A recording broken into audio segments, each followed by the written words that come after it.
지난 3월 부산의 한 대학에 영화 감독의 이름을 딴 박물관이 문을 열었다. 그 주인공은 바로 임권택. 영화 인생 60여 년 동안 그가 선보인 작품 101편. 그간의 경험을 바탕으로 교육 현장에서 제2의 인생을 시작하고 있는 임권택 감독을 만나본다.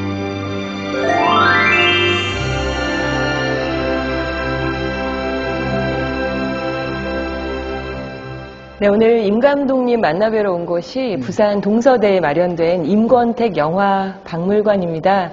여느 다른 박물관에 비해서 훨씬 더 격이 있게 또 볼 것이 많게 그렇게 준비가 되어 있는데 이름을 건 박물관이 생긴다는 것 자체가 감독님께 큰 기쁨이실 것 같은데 네, 큰 기쁨이고 어찌 보면 큰 자랑이고 한데요. 이제 또 한편 제가 영화계 처음 데뷔해가지고 한 10여 년간에 50여 작품이나 남작을 했다고 할 수 있는 그런 작품들이 있는데요.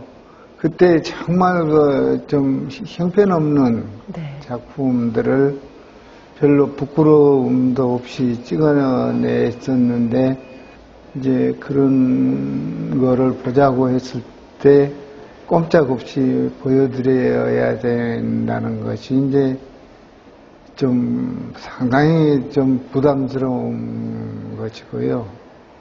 근데 이제 결국은 그런 부끄러운 과거를 들춰낸다는 것이 또 지금까지 영화 인생을 살면서 뒤에 와서는 그래도 바르게 살려고 깨는 몸부림친 그런 흔적들이 있기 때문에 외래 또 그런 게 교훈이 되지 않을까 하는 생각도 하고 그러네요. 네. 예. 임권택 영화예술대학이 이 부산 동서대에 생기면서 또 박물관도 만들어지고 예. 어떻게 이쪽에서 이렇게 학생들을 또 가르칠 수 있는 기회가 생기셨는지? 저는 정말 감히 그런 일이 있을 줄은 생각도 못 했는데요. 어느 날인가 학교에 강의를 부탁으로 와서 특강을 한번 하러 왔는데 이렇게 학교 시설이며 이런 걸 다 보여주세요. 네. 그래서 이제 임권택 영화예술대학을 만들면 어떻게 했느냐는 이제 제의를 하셨는데 어떤 개인의 이름을 따서 학교를 만드는 일이 우리나라에서는 좀 없었던 일인데 해가지고 영화 인재를 제대로 한번 키워보자는 더 넓은 뜻을 이제 얘기를 하시는 거예요. 네. 그래서 이제 저도 이제 학교 오기는 따랐죠. 네. 네. 102번째 영화도 준비하고 계신데 화장이라는 제목 이미 정해 놓으신 거고 부산에서 촬영한다고요. 예, 김훈 씨, 김훈 선생은 이상문학상 소설을 이제 지금 준비하고 있습니다. 이제 시나리오 과정을 해가고 있는데 그 얘기를 지금 잘 찍어볼까 하는 생각을 하고 있습니다. 지금 준비만 하고 있죠. 부산이 완벽한 제2의 고향이시네요. 그렇죠? 예, 이제 저는 6.25 전쟁 무렵에 고향에서 가출을 해가지고 여기 임시 수도였던 부산에 와서 한 2, 3년간 있었어요. 여기 있으면서 노동판에도 있었고 부산 시장 큰 불 났을 때도 그때 그 시장 근처에 있었고, 그렇듯 그 고생도 많이 했지만 지금 생각하면 이상하게 그 고생스러웠던 세월이 아련하게 그리워질 정도로 뭐인가 제2의 고향이라고 볼까요? 이제 그런 그 정스러움을 느끼는데 더군다나 이제 여기가 이제 제 이름을 단 대학이 생겼죠. 제 박물관도 생겼죠. 그 부산 하면은 왠지 나는 그 안에서 그 꼼짝없이 살아야 될 인간 뭐 이런 생각을 하게 된 고장이죠. 예. 일제강점기 전라남도 장성에서 태어난 임권택은 유복한 어린 시절을 보낸다. 그런데 해방이 된 후 일본으로 유학 갔던 삼촌이 돌아오면서 그의 집안은 좌익의 편에 서게 된다.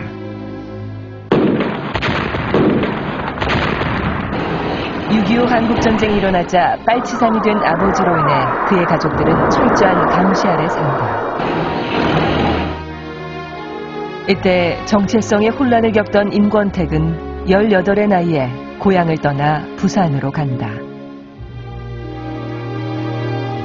부산에서 군화 장사를 하며 끼니를 잇고 술에 의지해 지내던 그는 함께 일했던 사람의 권유로 서울로 올라와 영화판에 뛰어든다. 그리고 그 현장에서 그의 영화 인생의 스승인 정창화 감독을 만나게 된다. 옛날 얘기 이제 좀 들어보려고 하는데요. 그 부산 오기 전에 그러니까 어떻게 보면은 좀 안 좋은 기억들이 많았던 어린 시절 이야기 좀 들려주세요. 뭐. 제 영화를 보고 있으면 일제 식민지 시대의 그 창씨개명에 관한 것, 또 해방 전후에 그 좌우익하는 그 혼돈스러웠던 저 선우희 선생의 깃발 없는 기수, 뭐 또 저 증언해가지고 또 6.25 그 한국 전쟁 이렇게 거의 그 우리 순환사를 영화로 담고 있었고, 어찌 보면 그런 어린 나이에 그런 순환을 사는 그 어떤 그 중심부에서 그 허우적대고 사는 인간이었던 것 같아요. 이제 그때 그 우리 이제 호남 지역, 전라도 지역은 그 저 좌우익 간에 이제 그 엄청난 충돌도 있었고, 정말 그 험악하게 서로 원수가 되어 이렇게 그 서로를 그 이제 다잡고 했던 건데, 저는 그 좌익 운동을 했던 가족 한 사람이었어요. 그러니까 뭐 제가 좌익 운동에 가담한 거는 아니고 이제 그 어린 나이에. 그러니까 이제 해방이 되고 이제 우리 아버지를 체포하려고 경찰서에서 형사들이 와요. 온 밤에 이렇게 이제 문 두들기고 하고 열어주면은 이제 그 형사들이 들어오는데, 그때는 총이 지급이 안 됐던 것 같아요. 큰 일본도를 들고 그걸 빼들고 구두발로 이제 이방해방 아버지를 찾아서 이렇게 돌아다니면은 우리 코앞불막이 그 손뜨던 그 일본도 들고 돌아다니고 하는 거 볼 때의 그 공포스러움이랄까. 이제 그런 거를 이제 보면서 이렇게 살고, 그 이제 전쟁 통해서 뭐 무슨 빨치산으로들 다 가고 뭐 이런다가 또 다 토벌 당하고 뭐 또 이제 산 사람들은 내려와서 이렇게 살고 뭐 이런 애 중에 그 고향에서 그 산다는 게 너무 힘들었어요. 그러니까 이제 가출을 한 거죠, 나는. 부산에 오셔서는 오히려 혼자 가출하셔서 그러면은 그 가족의 그런 것들은 여기서는 아시는 분들이 없으셨을 거 아니에요? 그렇죠. 그리고 이제 가족들은 또 인척들이 다 죽고 그랬기 때문에 나는 그래도 여기 나와서 살고 있다는 어떤 그런 생각을 하면서 되나케나 삶을 이어갔을 뿐이니까. 여기서 그 구두 장사하시는 분들이 네. 환도할 때 이제 모두 서울로 가면서 나한테 이렇게 이거 국제시장 예. 골목 어디에다가 이런 좌판을 만들어 가지고 군화 몇 켤레 이렇게 해주면서 너 이거 팔고 좀 살라고 했었는데 내가 좀 장사를 좀 잘 했어야 되는데 요령이 없는 거예요. 사람이 지나가면 좀 호객행위를 하셔야 되는데. 호객행위도 하고 뭐 군화도 반들반들하게 이렇게 해놓고 구두도 그래야 되는데 하루에 한 켤레 팔면 그걸로 밥 사 먹고 그러고 말고 뭐 이러다가 이제 우리가 이제 휴전이 되면서 우리 수도가 이제 임시 수도가 다시 서울로 환도하고 이럴 때 그 부산에서 알았던 그 군화 장사 하시던 분들과 이렇게 꽤 친한 교류가 있었는데 그분들이 서울 가서 이제 영화 제작을 했어요. 그러니까 정청화 감독님의 장화홍련전인데 그때 이제 연락이 와가지고 저거를 일을 거들어 달라고. 거들어 달라는 것이 대단히 중요한 얘기가 아니고, 제작부 똘마니로 이제 심부름 하는 거죠. 이제 그런 일을 하다가, 이제 한 5년, 제가 열심히 했던 것 같아요. 첫 스승이셨던 정창화 감독님에 대해서는 어떻게 기억을 하고 계시는지요? 우리 정창화 감독님은 물론 이제 오락 영화를 찍으셨죠. 특히 액션 영화 사극을 잘 찍으셨는데 이분으로부터 나는 영화 만드는 가장 기초적인 지식들, 뭐 셋들을 어떻게 운영해 가면 헌팅을 어떻게 해서 어떤 조건을 어떻게 연결시켜서 화면에 담아내는가 하는 거며 이런 아주 기초적인 거를 정말 잘 배웠어요. 네. 영화는 하도 많은 사람들이 한 후렴 안에서 움직이고 있기 때문에 그 안에 어떤 한 사람이 무슨 실수를 하고 있는지 다 이렇게 한눈에 이렇게 알아채고 매번 결단을 내기라는 게 그렇게 쉬운 일이 아니야. 여러분 멜로드라마 한두 사람이 이렇게 단조롭게 하고 있으면야 하지만 그러니까 이제 그런 것들 뿐만 아니고 이런 적은 것조차도 너 연기 제대로 돼 있는가 좀 봐. 여기 때문에 나는 필사적으로 그것을 보지 않으면 안 되는 거예요. 왜 그러냐면 다음에 뒤에 필름이 현상이 되어서 봤을 때 실수가 나오면 그게 전부 내 책임인데 정 감독이 카트 하면은 배우들이 내 얼굴만 보는 거야. 내 얼굴, 저놈이 오케이 하냐, 이러느냐. 그, 잡아내는데 하여튼 굉장히 이제 그 숙련된 조교가 돼가지고, 내가 이제 그런 점에서 나는 우리 정창 감독님한테 큰 은혜를 입은 거지, 오히려. 정창화 감독님 아래서 연출부 생활하실 때 아주 에피소드가 많았다는 후문이 들리던데요. 그거는 말씀하기 싫으시겠지만. 그때 좀 유명했던 여배우예요. 이름을 드러내기는 그런데 안양 저 촬영소에서 이제 여러 날 세트 촬영을 하고 있는데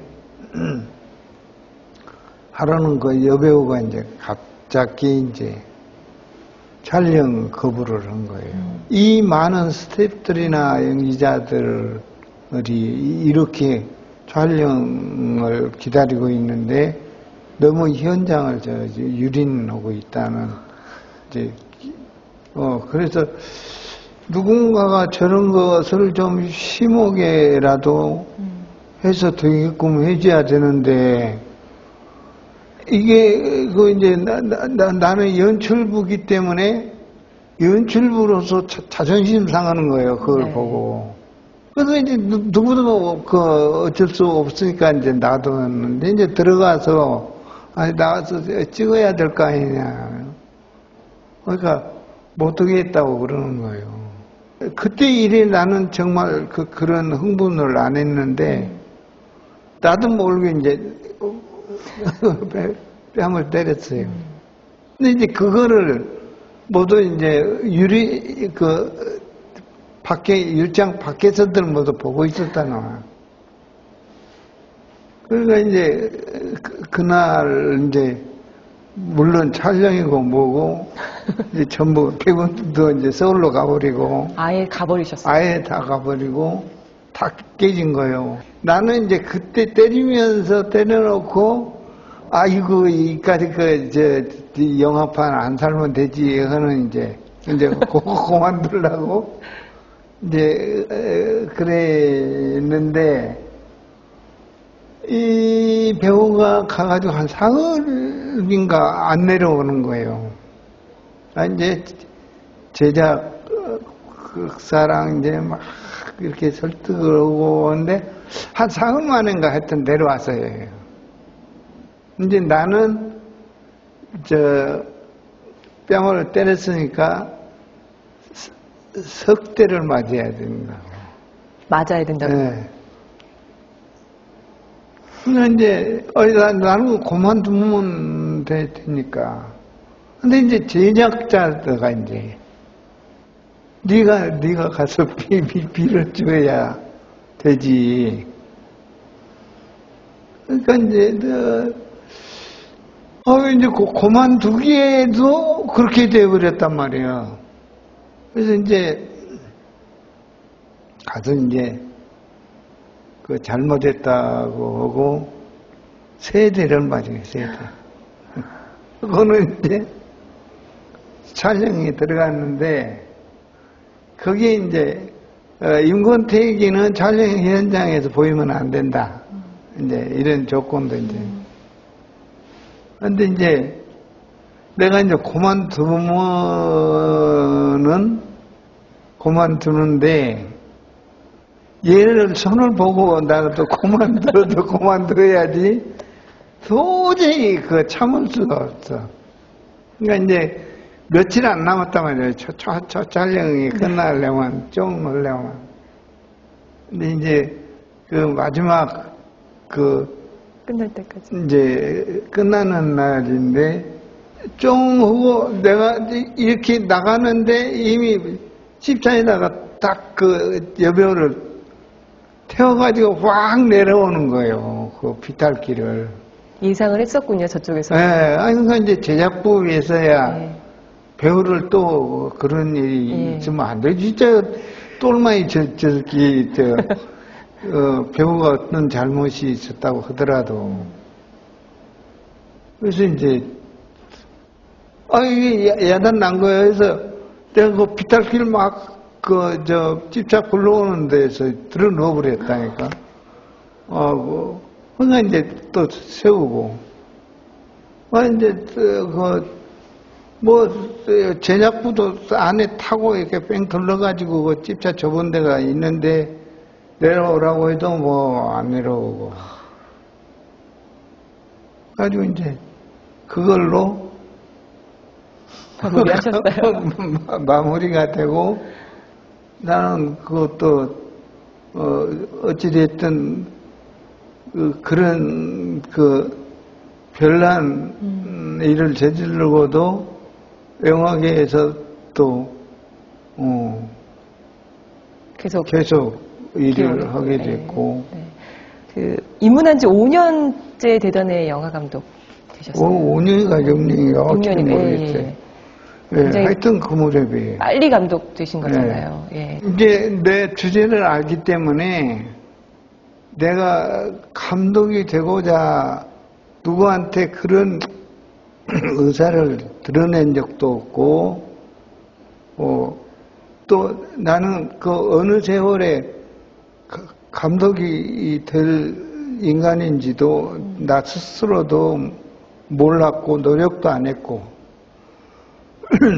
단지 이런 영화계라는 이런 그늘에서라도 집안이고 또 그런데 이렇게 살아남아 있다는 것만 다행스럽게 생각을 하는 거예요. 근데 이제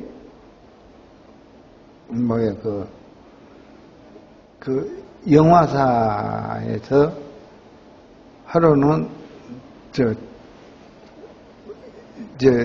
임금태 너 감독 안 할래? 하는 제의가 갑자기 오는 것 같아.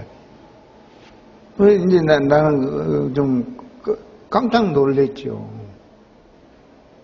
그러니까 이제 그 뒤에 생각하면은 그때는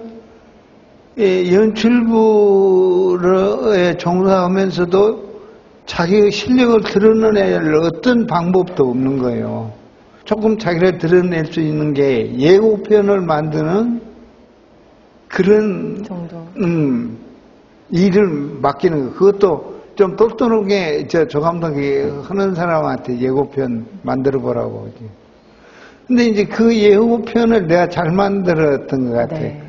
그 이제 정 감독님 햇빛 쏟아지는 벌판 이런 것이 흥행도 이제 잘 되고, 또 듣는 소문에는 무슨 시나리오도 좀 써보고 한다고 했지 자꾸 해가지고. 하여튼 그 제작자, 그러니까 내가 운이 정말 좋았어요. 신인 감독한테, 그러니까 굉장히 그 무렵에 실력 있는 제작자고, 그러니까 이제 스텝 구성도 그 무렵에 잘하는 사람들, 또 연기자도 아주 그냥 굉장히 이제 톱스타들을 다 해놓고 그렇게 영화 감독을 하라고 했으니까 그런 행운이 없는 거예요. 그런 행운. 아이고 똘마이 26인가 무슨 그런 친구가.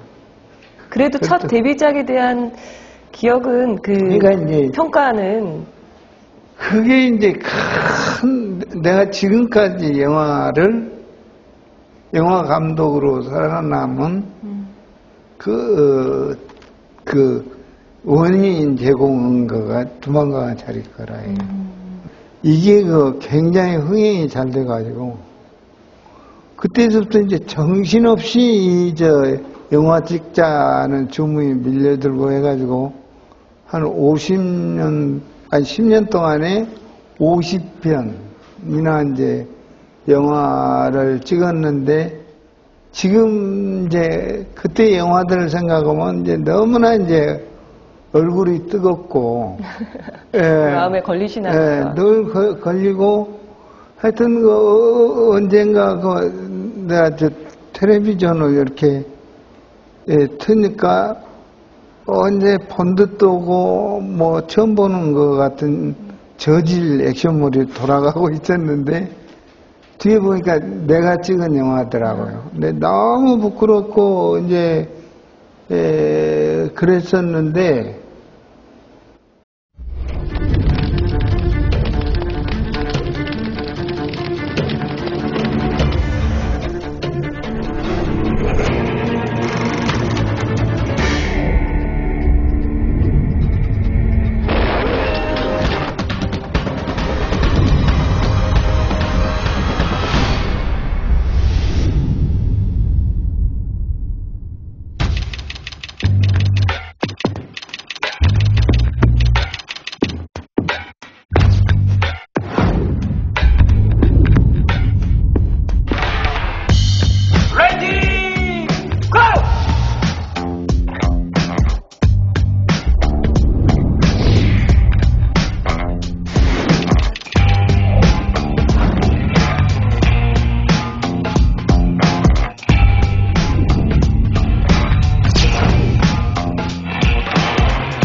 보다시피 난 혼자서 떠돌아 살고 있지 않는가, 이 사람아.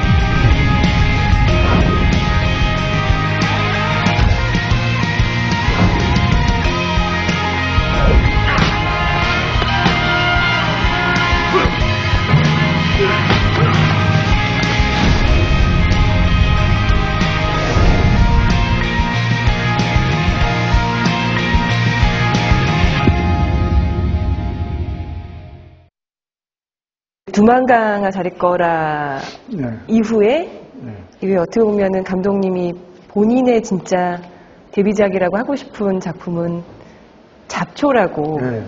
말씀을 해주셨어요. 왜 잡초냐면요. 내가 그놈 그 50편 그냥 찍으면서 전혀 꿈이 없었던 것이 아니고 내가 할리우드 영화 그 아류를 찍고 있었던 시기니까 어떻게든 미국 영화의 3류나 2류 정도까지 내 영화 질을 좀 올리고 싶다 하는 꿈을 가지고 있었어요. 내가 그런 생각을 가지고 해도 이제 그게 얼마 안 가서 그건 가당치도 않은 야심이라는 것을 바로 안 거예요. 그건 그 배우들의 능력이나 기재나 감독이나 거기 종사하는 사람들의 역량이 우리같이 무학에 와서 그따지 되고 있는데 택도 없는 라는 생각을 하고 그래서 이제 이거는 내가 영화 감독으로 살아남으려면은 달라져야 된다. 이 짓은 그만둬야 된다는 생각을 한 거예요. 그럼 무엇을 하냐? 한국 영화, 한국 사람이 아니면 만들 수 없는 한국 영화를 찍는다면은 그런 것이 좀 미숙한 어떤 솜씨로 지켜서 출품이 된다고 하더라도 그래도 세계 어느 나라에도 없는 어떤 문화적 개성은 미숙한대로 그 안에 살아있을 거 아니냐. 그거는 인정해 줄 것이 아니냐 해가지고 그런 영화를 찍어야지.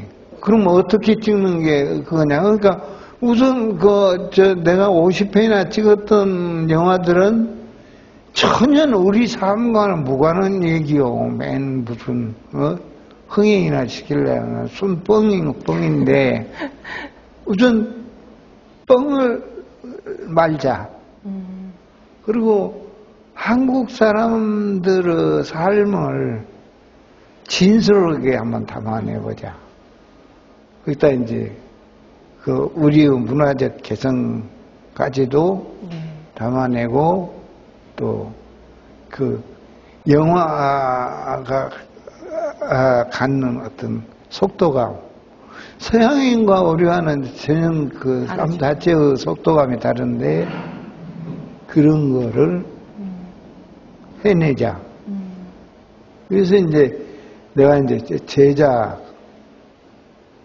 근데 이거는 내가 제작하는 수밖에 없다. 그래가지고 이제 지역별로 그 흥행판이 있거든요. 호남 지역, 뭐 충남, 경기, 강원 이런 식으로. 그것을 미리 입도 선매식으로 미리 팔아가지고 그걸로 이제 제작을 했는데 흥행은 비참할 정도로 완전히 이제 망했는데 경제적으로는 그런 손실이 있었다고 하지만은 이제 작품 자체는 이제 꽤 인정을 받은 거야. 제가 아주 날라리 감독이 그것만은 아니다는 그런 이제 인상을 영화계에 심어준 거는 이제 큰 소득이었죠. 1970년대 이제 영화 찍으실 때는 영화사의 최고 암흑기다 이렇게들 말하잖아요. 주위에 보니까 무슨 검열 대본도 있고요. 2중, 3중 검열 받았을 때의 어떤 심정, 영화인으로서? 그때는 검열도 어묵했고, 무슨 시나리오 또 다시 바꾸라고. 영화가 완성돼가지고 또 필름을 검열하는 것도 그렇고, 엄청나게 검열을 했으니까. 근데 이제 그때 나는 그런 암흑기를 또 잘 넘어갔어요.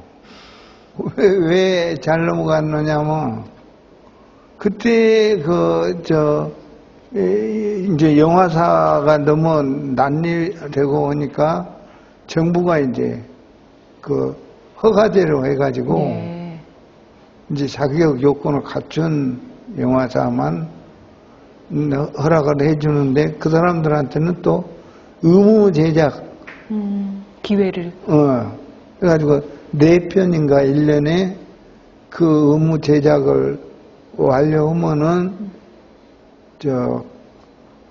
외화 코타 외화를 상영할 수 있는 코타를 이제 주게끔 되어 있어요. 그러니까 이제 그때는 제작자들이 국산 영화를 잘 만들어서 재산을 맞추려는 생각은 아예 처음부터도 없었어요. 왜냐하면 전부 사회 비리고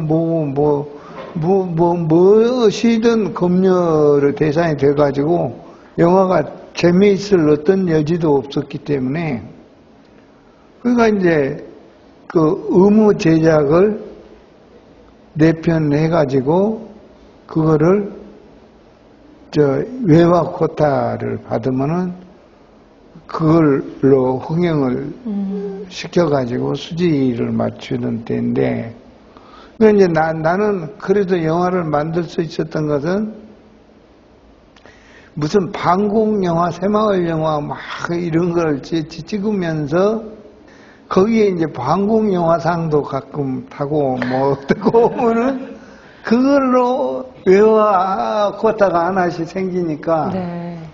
근데 또 먹고 살 길이. 먹고 살 길이 생긴데, 물론 내가 만든 영화도 흥행이 되지도 않았고, 자관 형편 없을 때니까.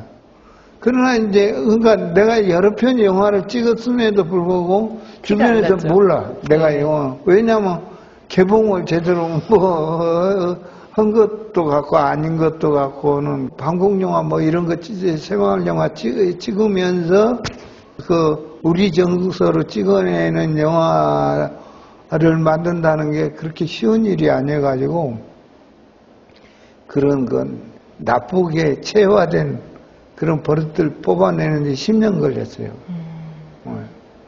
그러니까 이제, 족보. 네, 그러니까요. 이제 깃발 없는 기수, 무슨, 짝코 이런 거 찍을 무렵이, 이제 꽤는 이제 와서 그 영화가 여기 지금 봐도 괜찮구나 하는 평가를 지금 받고 있어요. 지금. 영화의 암흑기인 1970년대 임권택은 새마을 영화나 반공 영화를 만들기도 한다.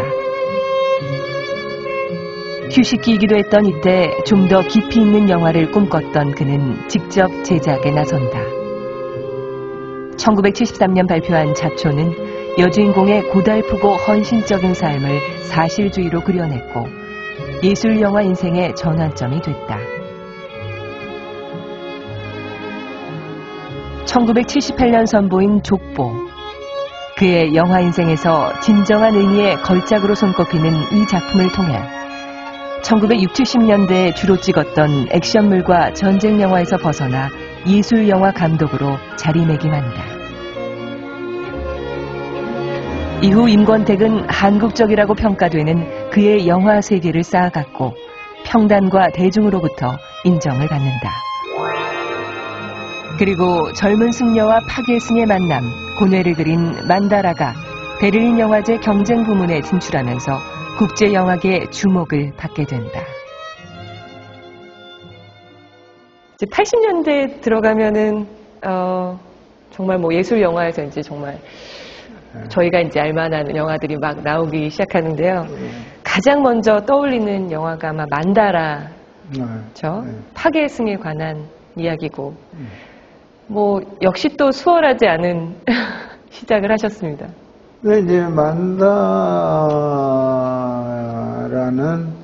계율을 지켜가면서 계율 안에서 수도자로서 이제 해타를 향해서 사는 스님이고, 이제 그런 안에서 살다 보니까 정말 되는 일도 없고 그러니까는 파괴를 통해서 한번 깨어나보자 하는 그런 파괴성, 그러니까 계율 안과 계율 밖을 사는 두 승려의 치열한 수도 행각이라고 해야 될까, 이제 그런 영화를 찍은 건데요. 81년도 그 무렵에 이 영화가 이제 어딘가 출품을 해야 되는데, 그때는 영화진흥공사가 있어가지고 우리 마음대로 어느 영화제로 출품할 수가 없어요. 왜 그러냐면은 출품하면 번역도 해야 되고 새로 프린트도 떠야 되고 했는데, 그거를 누가 돈을 대주는 데가 진흥공사이기 때문에, 그래서 진흥공사에서 뽑은 작품이 출품하게 되는 거예요. 근데 이제 만다라는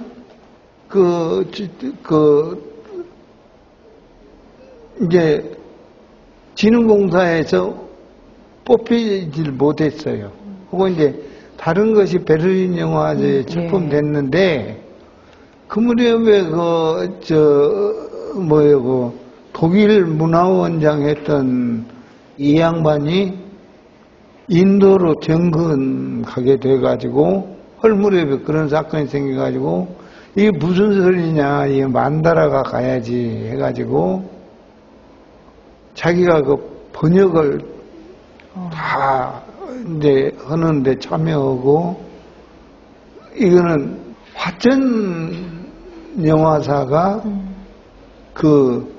거기에 드는 경비를 다 대고 해가지고 따로 그 베를린 영화제에 보내는 작품인데, 그러니까 베를린 쪽에서 보니까 뒤에 들은 얘기인데 어디서 국적이 어딘지 뭔지도 모르고 어떤 그 영화제 출품을 하면 경쟁 부분이냐 무슨 포럼 부분이냐 여러 파노라마 부분인지 여러 부분 어딘가를 그 지목을 하고 거리에 들어가야 되는데 그냥 무작정 보내진 영화가 있어가지고 이제 이게 무슨 영화냐 해가지고 보는데 이제 꽤 그들 이제 사람들 입에 오르고 내리고 그러면서 이제 그 외국 평론가들도 이제 이 영화를 이제 칭찬하기 시작하면서 내 영화로는 처음으로 이제 세계의 그 영화 저거에서 이제 눈에 띄인 작품이었는데 그때까지 내 영어 수준은 어디가 있는지 전혀 몰랐던 거예요. 만다라는 실제로 저거를 얻은 게 많은 저를 알리는데 큰 역할을 했던 그런 영화예요. 어떻게 보면 이제 세계를 향해서 정말 영화에 대한 꿈을 키운 계기가 되셨을 텐데요. 근데 그 후에는 또 84년에 비구니를 통해서 비운의 영화가 나오게 됩니다. 참 왔다 갔다 해요. 만다라는 그 김성동 씨가 원작이에요. 그 양반은 실제로 승려 생활을 하다가 퇴소하고 난 뒤에 그 만다라를 썼는데, 그러니까 이제 그거 찍을 때만 해도 그 조계종에서 저를 촬영 장소로 빌려주면 안 된다 해가지고 저를 안 빌려줬어요. 그러니까 이제 그 승려사회의 비리를 너무 많이 담고 있다, 이제 소설 자체가 이제 그런 거였는데, 그걸 찍으면서 그 승려사회에 대해서 이렇게 조금 이제 들여다보면서, 내가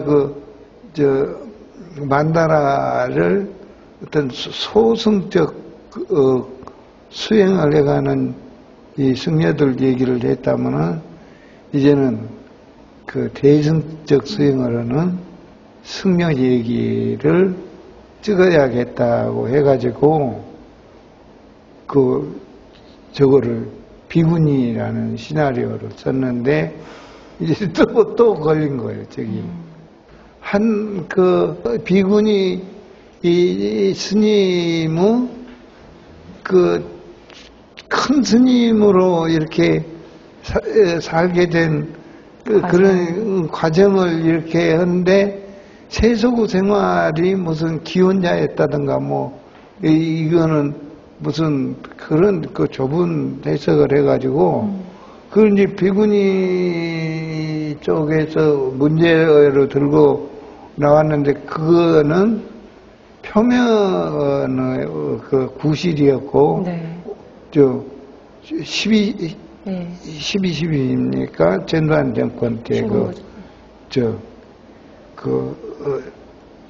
승려사회 덮치고 좀 심하게 했던 그런 거에 대한 이제 희생양. 반발이 예.